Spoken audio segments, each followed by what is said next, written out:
ইশরাকের নেতৃত্বে ইতিমধ্যে ধানমন্ডির যে ৩২ নম্বর এলাকা হয়ে তারা কিন্তু মিছিল নিয়ে সামনের দিকে এগিয়ে যাচ্ছেন। তারা কিন্তু বিভিন্ন স্লোগান ধরেছেন। রবিউল আলম রবি, তিনি সাবেক এমপি ঢাকা 10 আসনের, তার উদ্যোগে আজকের এই আয়োজন এবং কলাবাগান থানা বিএনপির নেতাকর্মীরা তারা কিন্তু উপস্থিত রয়েছেন। দেখছেন যে সামনের সারিতে কিন্তু উপস্থিত রয়েছেন বিএনপির যে নেতারা এবং তারা কিন্তু এখানে স্লোগান ধরছেন।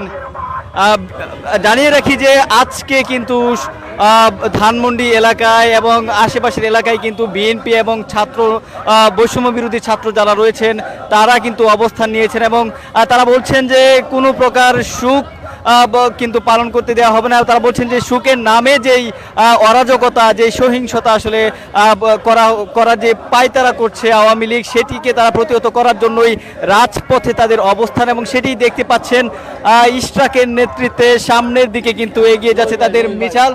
এবং এখানে কিন্তু জানিয়ে রাখি যে রবিউল আলম রবি, তিনি কিন্তু কলাবাগান থানার যে বিএনপি নেতা, তার নেতৃত্বে কিন্তু তার উদ্যোগে কিন্তু আজকের যে আয়োজন সেটি কিন্তু হয়েছে এবং বিশাল একটি মিছিল নিয়ে সেটি কিন্তু সামনের দিকে যাচ্ছে।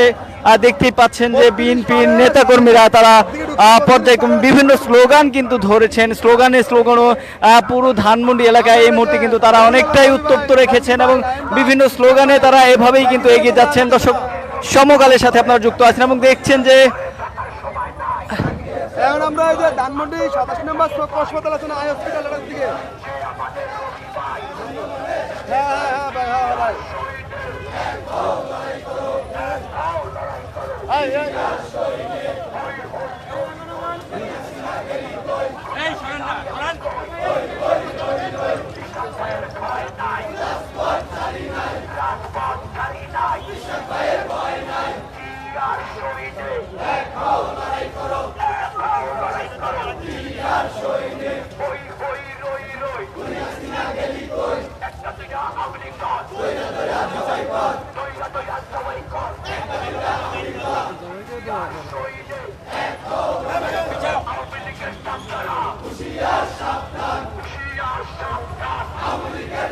দর্শক, যেমনটা দেখতে পাচ্ছেন তারা বিভিন্ন স্লোগান ধরে সামনের দিকে কিন্তু এগিয়ে যাচ্ছেন। রবিউল আলম রবির এবং ইশরাক তাদের নেতৃত্বে কিন্তু সামনের দিকে এই মিছিলটি যাচ্ছে। ধানমন্ডি এলাকা তারা পরিদর্শন করছেন।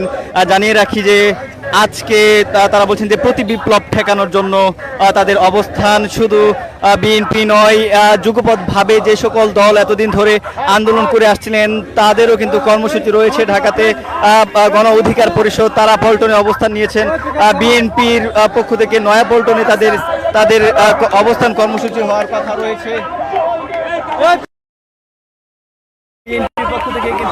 কলাবাগান থানার পক্ষ থেকে সেই মিছিলটি কিন্তু ধানমন্ডির বেশ কিছু এলাকায় প্রদক্ষিণ করে সামনের দিকে এগিয়ে যাচ্ছেন এবং তারা বিভিন্ন স্লোগান ধরে এভাবেই কিন্তু যাচ্ছেন এবং তারা বলছেন যে সুখ দিবসের নামে কোনো প্রকার অরাজকতা, কোনো প্রকার সহিংসতা কিন্তু করতে দেওয়া হবে না এবং সেই স্লোগান কিন্তু তারা ধরছেন। পর্যায়ক্রমে এভাবেই আসলে স্লোগানে পুরো ধানমন্ডি যে এলাকা সেটি কিন্তু অনেকটাই উত্তপ্ত রয়েছে এবং নেতাকর্মীরা অনেকটাই উচ্ছ্বসিত এবং স্লোগানে তারা কিন্তু তাদের যে অবস্থান কর্মসূচি, তাদের যেই মিছিল সেটি কিন্তু তারা কিন্তু চলমান রয়েছে।